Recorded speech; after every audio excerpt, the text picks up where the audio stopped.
വൈഭവ് വിറച്ചുകൊണ്ട് കാർത്തിയുടെ അതരം മൊഴിഞ്ഞുപോയി. മാധവന്റെ നോട്ടവും അവനിൽ തന്നെ തങ്ങി. മുഖത്ത് ദേഷ്യത്തിന്റെ ചുളിവുകളില്ല, ചിരിയുമില്ല, അതിലും ഭയപ്പെടുത്തുന്ന ഒരു തണുത്ത ശാന്തത. വൈഭവ് സിഗരറ്റ് ഒന്ന് വലിച്ചു പുക പതുക്കെ പുറത്തേക്ക് വിട്ടു. അത് വായുവിൽ ചുറ്റി മുറിയാകെ പടർന്നപ്പോൾ അവന്റെ പൂച്ച കണ്ണുകൾ മാധവനിലേക്ക് പതിഞ്ഞു. ആ നോട്ടം കത്തിക്കയറുന്ന പോലെ, ഇനി ഒളിക്കാൻ ഇടമില്ലാത്ത പോലെ. മാധവന്റെ കഴുത്തിലൂടെ ഒരു നനുത്ത വിറയലിറങ്ങി. കാർത്തിയുടെ ശ്വാസം മുട്ടി, നെഞ്ചിടിപ്പ് ചെവികളിൽ മുഴങ്ങുന്നത് പോലെ. രണ്ടുപേരും എന്താ ഇവിടെ? കൂർപ്പിച്ച മിഴികൾ മാധവനിൽ നിന്ന് അണുവിടാതെ ആയിരുന്നു വൈഭവിന്റെ ചോദ്യം. അത് ഞാൻ. മാധവൻ വാക്കുകൾക്കായി തേടിക്കൊണ്ട് കണ്ണും മിഴിച്ച് തനിക്കരികിൽ നിൽക്കുന്നവനെ ഇടം കണ്ണാലെ നോക്കി. അയാളുടെ ഉള്ളിലെ വക്രബുദ്ധിക്കാരൻ ഉണർന്നു. ദേ ഇവൻ! ശരവേഗത്തിൽ കാർത്തിയുടെ കുത്തിനു പിടിച്ചു മാധവൻ. ഇവൻ ഇവിടെ ഉണ്ടെന്ന് അറിഞ്ഞു വന്നതാ മോനെ ഞാൻ. ഇവൻ നിന്നെ ഉപദ്രവിക്കാൻ നോക്കിയിട്ട്. പാവം നമ്മുടെ സൗദാമിനി. അങ്ങോട്ടോ ഇങ്ങോട്ടോന്ന് അറിയാതെ കിടക്കുവല്ലേ ആ പാവം അവിടെ. അപ്പോഴാ ഇവൻ ഇവിടെ ഉണ്ടെന്ന് ഞാൻ അറിഞ്ഞത്. ഇത്രയും ചെയ്തു കൂട്ടിയത്. അങ്ങനെ ഇവനെ വെറുതെ വിടാൻ പറ്റൂലല്ലോ. കാർത്തിയുടെ കുത്തിൽ കൈകുലുക്കി പിടിച്ചുകൊണ്ട് മാധവൻ പറഞ്ഞു. കോപത്തോടെയുള്ള അയാളുടെ അപ്പോഴത്തെ പ്രവൃത്തി കണ്ട് കാർത്തി പോലും ഒരു നിമിഷം അമ്പരന്നു. മാധവന്റെ പിടിയിൽ നിന്ന് കാർത്തിയുടെ കൈ ഒന്ന് വിറച്ചു. അവന്റെ കണ്ണുകൾ വൈഭവിലേക്കും പിന്നെ വീണ്ടും മാധവനിലേക്കും ഓടിക്കൊണ്ടിരുന്നു. വൈഭവ് ഇതെല്ലാം നിശബ്ദമായി കണ്ടുനിന്നു. അവന്റെ ആ മൗനം മാധവനെ അസ്വസ്ഥനാക്കി. ദേ ഇവനാ എല്ലാം ചെയ്തേ. ചോദിക്ക് നീ. കാർത്തിയെ വൈഭവിന് മുന്നിലേക്ക് എറിഞ്ഞുകൊടുത്തു മാധവൻ. അതിനു മുൻപായി കണ്ണുകൾ കൊണ്ട് അവനോട് സിഗ്നൽ കൊടുത്തു അയാൾ. വേറെ വഴിയില്ലാന്ന് പറയും പോലെ. വൈഭവിന്റെ മുന്നിൽ നിന്നതും കാർത്തി വിറച്ചു. വേട്ടക്കാരന് മുന്നിൽ പെട്ടുപോയ ഇരയെ പോലെ അവൻ നിന്ന് കുടുങ്ങി. വൈഭവേ, ഞാൻ. വിറച്ചുകൊണ്ട് കാർത്തി അവനെ വിളിച്ചു തീരും മുന്നേ വൈഭവിന്റെ കൈമുഷ്ടി ചുരുട്ടി ഒരിടി കാർത്തിയുടെ മുഖത്ത് വീണു. ബോക്സിംഗ് ബാഗിൽ പഞ്ച് ചെയ്ത് കൈ തഴമ്പിച്ചവന്റെ ആ ഇടിയിൽ വായുവിൽ കൂടി ചോര തുപ്പുന്നതിനോടൊപ്പം ഒന്ന് വായുവിൽ ഉയർന്നു പൊങ്ങി നിലത്തേക്ക് മലർന്നു വീണു കാർത്തിക്. നിലത്ത് വീണു പൊളഞ്ഞു പോയവൻ വേദനയെടുത്ത് അലറി വിളിച്ചു. അത് കണ്ടു നിന്ന മാധവന്റെ നെഞ്ചൊന്നാളി. അടുത്ത ക്ഷണം അയാൾ വൈഭവിന് മുന്നിലെത്തി. മോനെ, കുറച്ചു മയത്തിൽ മതിയടാ. ഒന്നുമില്ലേലും നിന്റെ ചേട്ടനെ പോലെ അല്ലേ കാർത്തി? അപേക്ഷ പോലെ അയാൾ അവനോട് പറഞ്ഞു. ചേട്ടനെ പോലെ അല്ലേ? ചേട്ടനല്ലാലോ. ഇനി ആണേലും തെറ്റ് ചെയ്തിട്ടുണ്ടെങ്കിൽ അതിന്റെ ശിക്ഷ ഈ വൈഭവ് തീരുമാനിക്കും. അത് സ്വന്തം ചോരയായാൽ പോലും. അതുകൊണ്ട് മാണിക്യമംഗലത്തെ മാധവ മാഷ് അങ്ങ് മാറി നിൽക്ക്. ചുവന്നു തിങ്ങിയ മുഖവുമായി രൗദ്രഭാവത്തിൽ പറയുന്നവനെ കാണെ മാധവൻ ഒന്ന് ഉമിനീരിറക്കി. വൈഭവിന്റെ ചുവട് കാർത്തിയിലേക്ക് അടുത്തു. മുന്നിലേക്ക് വരുന്നവനെ കാണെ ഭയവും വേദനയും ചേർന്ന് അവന്റെ കണ്ണുകൾ നിറഞ്ഞു. ഉള്ള ശക്തിയെടുത്തു തപ്പിത്തടഞ്ഞു കാർത്തി എഴുന്നേറ്റ് നിന്നു. പറ കാർത്തി, നീ എന്തിനാ അത് ചെയ്തേ? അത് സ്വത്ത് മുഴുവൻ നിനക്കും ശിവാമിക്കും കിട്ടിയത് കണ്ട ദേഷ്യത്തിൽ ചെയ്തതാ. അപ്പോ മാണിക്യമംഗലത്തെ സ്വത്തിനു വേണ്ടിയാണോടാ നീ നിന്റെ ഭാര്യയെ തീർത്തേ? ഇതേ സ്വത്തിനു വേണ്ടിയാണോ നീ ശങ്കരനെയും? കോപത്തിൽ അലറുന്ന വൈഭവിന്റെ ശബ്ദം ആ മുറി മുഴുവൻ മുഴങ്ങി. മൂടിവെച്ചെന്ന് ഉറപ്പിച്ച സത്യങ്ങൾ അവന്റെ വായിൽ നിന്ന് കേട്ട ഞെട്ടലിൽ കാർത്തിയുടെയും മാധവന്റെയും കണ്ണുകൾ മിഴിഞ്ഞു. കാർത്തി എന്തോ പറയാൻ വാ തുറക്കും മുന്നേ അവന്റെ കഴുത്തിന് പിടിച്ചുപൊക്കി അടുത്ത് കിടന്ന മേശയിലേക്ക് ആഞ്ഞിട്ടു വൈഭവ്. വലിയ ശബ്ദത്തോടെ ആ തടിമേശ പൊട്ടുന്നതിനോടൊപ്പം നടുവടിച്ചു നിലം പതിച്ചു കാർത്തി. വേദന കൊണ്ട് പുളഞ്ഞു ശരീരം മടക്കി പിടിച്ചു അവൻ അലറി. എന്നാൽ ആ നിലവിളിയൊന്നും മുന്നിൽ നിൽക്കുന്നവന്റെ കാതിൽ പതിച്ചില്ല. അവന്റെ കണ്ണിന് മുന്നിൽ തെളിഞ്ഞത് നഷ്ടപ്പെട്ടവരുടെ കണക്കുകൾ മാത്രമായിരുന്നു. ഒരു നിമിഷം പോലും വഹിക്കാതെ വൈഭവ് കാർത്തിയുടെ അടുത്തേക്ക് പാഞ്ഞെടുത്തു. നിലത്ത് വേദന കൊണ്ട് പുളയുന്നവന് അവന്റെ നെഞ്ചിലേക്കായി ശക്തിയായി ചവിട്ടി. കാർത്തിയുടെ വാരിയലുകൾ ഒടിയുന്ന ശബ്ദം ആ മുറിയിൽ മുഴങ്ങി. വായിൽ നിന്ന് ചോര കിരിയുന്നതിനോടൊപ്പം അവൻ കരഞ്ഞു വിളിച്ചു. അവന്റെ കണ്ണുകളിൽ ഭയം നിറഞ്ഞു. മരണം മുന്നിൽ കാണുന്നവന്റെ നിസ്സഹായത. മാധവൻ ഇതെല്ലാം കണ്ട് ഭയന്ന് പിന്നോട്ട് നിന്നു.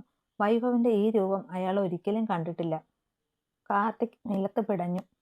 അവന്റെ ശ്വാസം നിലയ്ക്കുമെന്ന് തോന്നിയ നിമിഷം വൈഭവ് അവന്റെ കോളറിൽ കുത്തിപ്പിടിച്ച് ഉയർത്തി ഭിത്തിയിലേക്ക് ആഞ്ഞെറിഞ്ഞു. ഭിത്തിയിൽ തട്ടിയ കാർത്തിയുടെ ബോധം മറയുന്നത് പോലെ തോന്നി.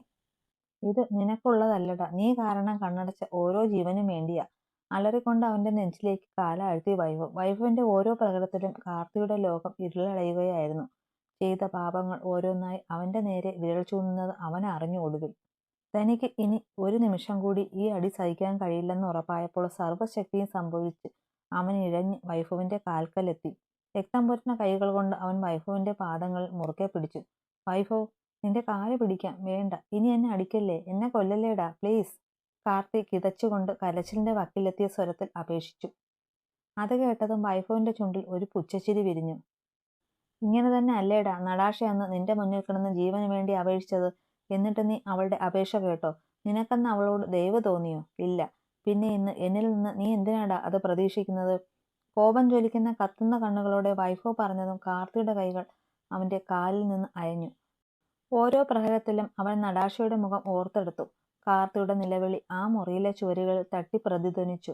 അവനൊരു തുണിപ്പാവയെ പോലെ വൈഭവന്റെ കയ്യിൽ കിടന്ന് പിടഞ്ഞു. അവസാനം മരണത്തിന്റെ തൊട്ടടുത്തെത്തിയപ്പോൾ ശ്വാസം കിട്ടാതെ പിടയുന്നതിനിടയിൽ കാർത്തി വിറയ്ക്കുന്ന വിരലുകൾ കൊണ്ട് പിന്നിൽ നിൽക്കുന്ന മാധവനെ ചൂണ്ടി.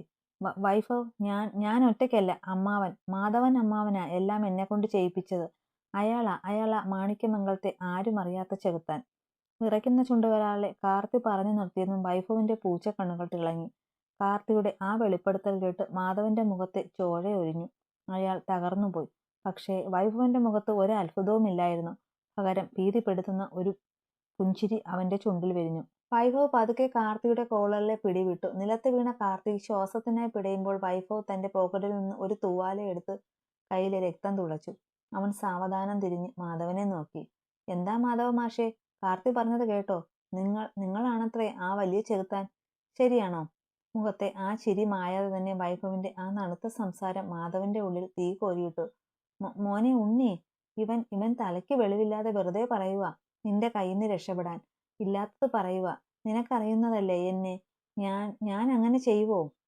വൈഭവന്റെ മുന്നിൽ നിന്ന് വിക്കലോടെ കെഞ്ചി മാധവൻ. ഇല്ല മാധവ, ഇനി നിങ്ങൾ പറയുന്ന കള്ളം ഉണ്ണി കേൾക്കില്ല.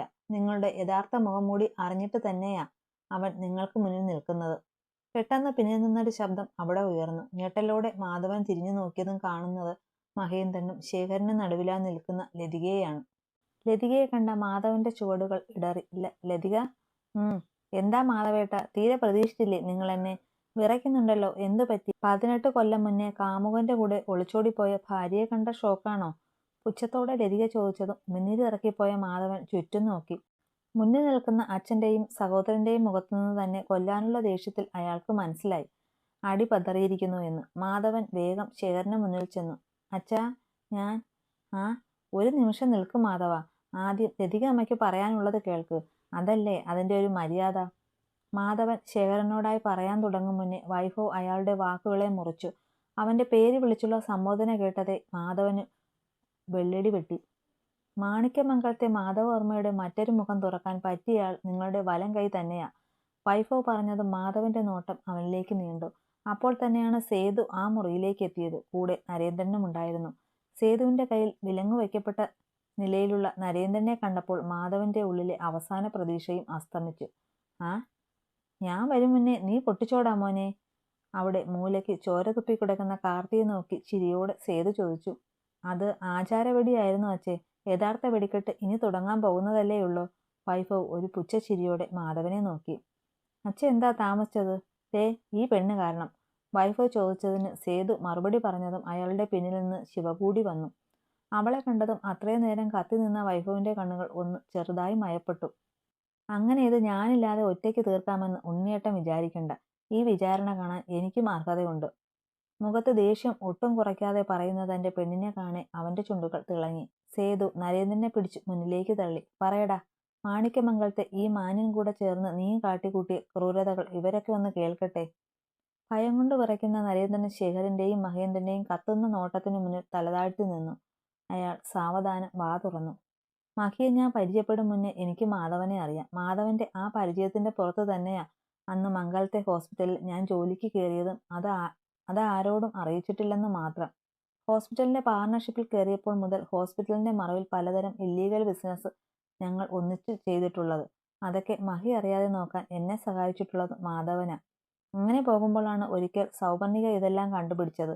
അവരിത് മഹിയോട് പറയുമെന്ന് ഞങ്ങൾ ഭയന്നു. മാധവനോട് ഇക്കാര്യം പറഞ്ഞപ്പോൾ അവൻ അന്ന് പറഞ്ഞു സൗപർണിക വാ തുറക്കാതെ ഞാൻ നോക്കിക്കൊള്ളാമെന്ന്. പിന്നെ ഞാൻ അറിയുന്നത് സൗപർണികയുടെ മരണമാണ്. തല കുമ്പിട്ട് നരേന്ദ്രൻ പറഞ്ഞു നിർത്തിയതും ആ മുറിയിൽ ഒരു നിമിഷം ശ്വാസം മുട്ടിക്കുന്ന നിശബ്ദത പടർന്നു. അവിടെ ഒരു ചെയറിലിരിക്കുന്ന വൈഭവിന്റെ മിഴികൾ കീഴ്പോട്ടായിരുന്നു. അവന്റെ പൂച്ച കണ്ണുകൾ ഇപ്പോൾ വെറും തിളക്കമുള്ളവയായിരുന്നില്ല. അവയിൽ നിന്ന് പ്രതികാരത്തിന്റെ കനലുകൾ ചിതറുന്നുണ്ടായിരുന്നു. അവന്റെ താടിയെല്ലുകൾ വല്ലാതെ മുറുകി. കഴുത്തിലെ ഞരമ്പുകൾ ദേഷ്യം കൊണ്ട് തടിച്ചു വീർത്തു. കൈമുഷ്ടികൾ അവൻ വല്ലാതെ ചുരുട്ടിപ്പിടിച്ചു. ഇതെല്ലാം ശിവൻ നോക്കി നിന്നു. അവന്റെ ഉള്ളിലെ നീറ്റൽ ഇപ്പോൾ എത്രത്തോളം അണപൊട്ടി നിൽക്കുകയാണെന്ന് അവൾക്കേ അറിയൂ. പിന്നെ ഇടറിപ്പോകുന്ന ശബ്ദത്തിൽ ചുവന്ന കണ്ണുകളാലെ അത് ചോദിക്കുമ്പോൾ ഇത് മഹേന്ദ്രനായിരുന്നു. ബാക്കി ഞാൻ പറയാം, ലതിക ഒച്ച ഉയർത്തി. ഇവിടെ എല്ലാവർക്കും ഞാൻ മാധവന്റെ ഭാര്യയായിരുന്ന കാര്യമല്ലേ അറിയൂ. എന്നാൽ ഇയാൾക്ക് ഞാൻ അങ്ങനെയായിരുന്നില്ല. കല്യാണം കഴിഞ്ഞ നാൾ തൊട്ട് ഇയാൾക്ക് ഇട്ട് ചവിട്ടി മെതിക്കാനും ഇയാളുടെ ശരീരസുഖം തീർക്കാനുമുള്ള ഒരു ഉപകരണം മാത്രമായിരുന്നു ഞാൻ. പുറമേ മാന്യനായി നടിച്ചു എല്ലാവരുടെയും കണ്ണിൽ പൊടിയിട്ട് കഴിയുന്ന ഈ മൃഗത്തിന്റെ രാത്രികളിലെ വേട്ടയിരയായിരുന്നു ഞാൻ. ചോദിക്കാനും പറയാനും വേറെ ആരും ഇല്ലാത്തവളായതുകൊണ്ട് ആ വീടിന്റെ 4 ചുവരുകൾക്കുള്ളിൽ എല്ലാം സഹിച്ചു കഴിഞ്ഞു ഞാൻ. എന്റെ അനി ജനിച്ചു. കുറച്ചുനാൾ കഴിഞ്ഞപ്പോൾ മഹിയേട്ടന്റെയും സൗവർണികയുടെയും വിവാഹം കഴിഞ്ഞു. അന്നാ ഈ പാവി എന്നോട് പറയുന്നത് ഇയാൾ എന്നെ വെറുക്കാനുള്ള കാരണം. മഹിയേട്ടൻ ആലോചിക്കും മുമ്പേ നേരത്തെ തന്നെ സൗവർണികയെ ഇഷ്ടമായിരുന്നു ഇയാൾക്ക്. ആരും അറിയാതെ കൊണ്ടു നടന്ന പ്രേമം.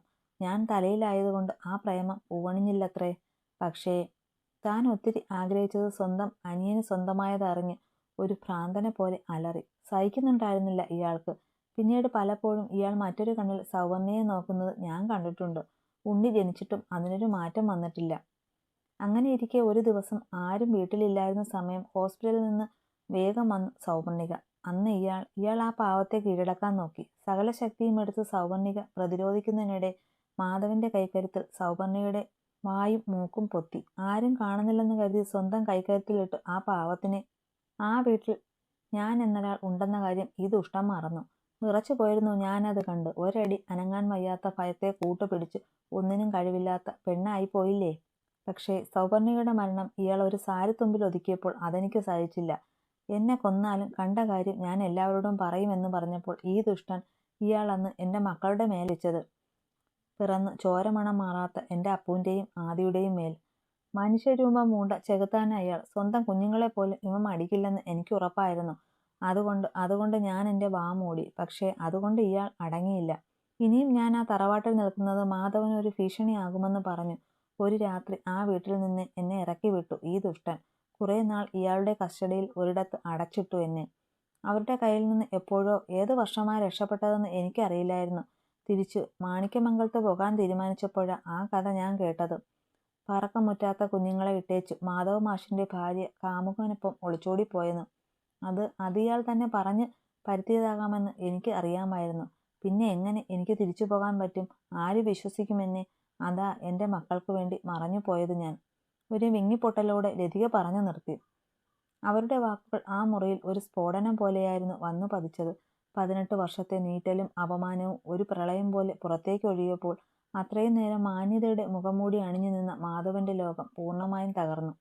മഹേന്ദ്രന്റെ കണ്ണുകൾ ചുവന്നൊഴുകുന്നതിനോടൊപ്പം അയാളുടെ ഞാടീനരമ്പുകൾ വലിഞ്ഞു മുറുകി. ഡാ! ഒരലർച്ചയോടെ പാഞ്ഞടുത്ത മഹി മാധവന്റെ കുത്തിനു പിടിച്ചു. എന്റെ സൗവർണികെ, നിന്നെ ഏട്ടനായി കണ്ടു വണങ്ങിയ ആ പാവത്തിനെ നീ പൂർത്തിയാക്കാൻ പറ്റാതെ പോലെ മഹിയുടെ വാക്കുകൾ ഇടറി. വർഷങ്ങളോളം നെഞ്ചിലേറ്റിയ സ്നേഹവും ബഹുമാനവും ഒക്കെയാണ് ഇല്ലാതെയായത്. അപ്പോഴെല്ലാം ശിവയുടെ കണ്ണുകൾ വൈഭവിലാണ്. ഒരനക്കവുമില്ലാതെ ഇരിക്കുന്നവനെ കാണെ അവളുടെ നെഞ്ച് പിടയ്ക്കാൻ തുടങ്ങി. മഹേന്ദ്രന്റെ കൈകൾ മാധവന്റെ കഴുത്തിൽ ശക്തിയായി മുറുകി. മഹി, അവനെ ചാകട്ടെ ആ ചെകുത്താൻ! വിറയ്ക്കുന്ന സ്വരത്തിൽ ശേഖരൻ വിളിച്ചു പറഞ്ഞു. അച്ഛന്റെ ആ ശബ്ദം കേട്ടതും തളർന്നു കിടന്ന മാധവന്റെ ഉള്ളിലെ ചെകുത്താൻ ഉണർന്നു. സർവ്വശക്തിയും സംഭരിച്ചു മഹേന്ദ്രന്റെ കൈകൾ തട്ടിമാറ്റി. അപ്പോ ഞാനാണല്ലേ വില്ലൻ? ഞാൻ മാത്രം ക്രൂരൻ? ഞാൻ ചെകുത്താനാണെങ്കിൽ എന്നെ ഇങ്ങനെ ആക്കിയത് അച്ഛനല്ലേ? കത്തുന്ന കണ്ണുകളോടെ മാധവൻ ശേഖരന് നേരെ ആക്രോശിച്ചു.